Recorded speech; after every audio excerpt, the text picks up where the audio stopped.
This is a little bit of a trick I do also that makes it easier. See, if I comb this out and it's real wide in my fingers, that is hard to control. So look, I push, V my fingers like this and push on each side and skinny up the section where I can control that smaller section to get it in the papers. You can take a paper like this and fold it in half, but I don't recommend that. I recommend using 2 papers.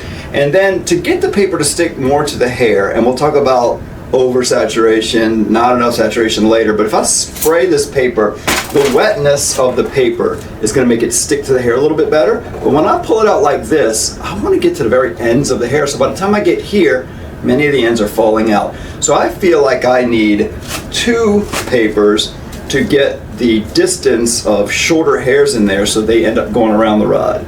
So what I'm going to do is get 2 papers on there, mist this section